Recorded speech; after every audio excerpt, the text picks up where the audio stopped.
A 24th, 4th of July weekend might not look like it has in years past, but many of us will still be celebrating the same way by cooking on the grill. But we need to keep in mind ways to prevent foodborne illnesses or food poisoning. And joining us with some grilling and cookout food safety tips this morning is USDA food safety expert Meredith Carruthers. Meredith, good to see you.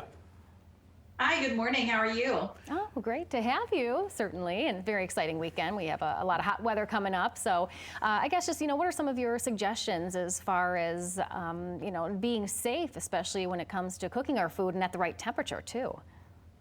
Sure. So we have 4 easy food safety steps that we recommend for consumers to follow at all times, but especially this weekend when everybody's going to be out grilling and doing stuff to celebrate 4th of July. So those 4 steps are going to be clean, separate, cook, and chill. So for clean, you always want to start with clean hands, utensils, and surfaces as much as possible. So obviously with grilling and people potentially camping and being outdoors, some of those resources may not be as readily available. So taking note of your outside situation, making sure you have moist towelettes or hand sanitizer with at least 60% alcohol content will help, keep hands clean and stuff safe to start your cookout this summer or this 4th of July. And then the next step is going to be separate, making sure you're keeping your raw meat and poultry products separate from your ready-to-eat foods like your salads, your sides, and stuff like that. That's really going to be important to prevent cross-contamination, which are going to, be harmful bacteria that could potentially get to your ready-to-eat foods and can make you sick that way.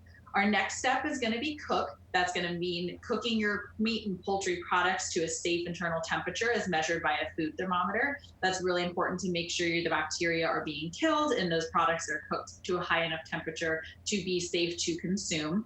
Last step is going to be chill, and there's a few different components with chill this 4th of July. First things first, you want to make sure your perishable foods are keeping at a safe, cold temperature until you're ready to use them. If you're outside, use a cooler with cold sources like ice packs or ice. If you're, near your house or near a refrigerator, keep those items in a refrigerator until you're ready to cook them. And then after you're done cooking, you got to make sure your leftovers are getting into the refrigerator within a safe amount of time and not being left out for too long. And so usually that's about a 2-hour time frame. If it's going to be above 90 degrees where you are for your cookout, that time reduces down to 1 hour. So clean, separate, cook, and chill are those 4 easy steps to try and remember for your cookout. All right. Yeah, Meredith, it's one of those things where in so many parties I've seen where they put out all these different snacks and they're out there for hours. Yeah. And people are still, Right. Especially with now with the, the whole worry about the COVID-19, people are going to be grabbing things. Yeah, what's your recommendation there?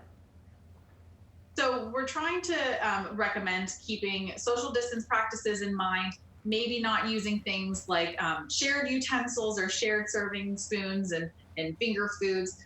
Ultimately, there's no evidence to suggest that COVID-19 can be transmitted specifically through food or food packaging, but as an extra precaution, keeping social distancing recommendations in mind is going to ultimately help. And washing your hands often too, making sure you're washing your hands will be a way to help prevent that risk as well as the foodborne illness side of things. Very cool. And I have one more question for you. How do you become a safety food expert?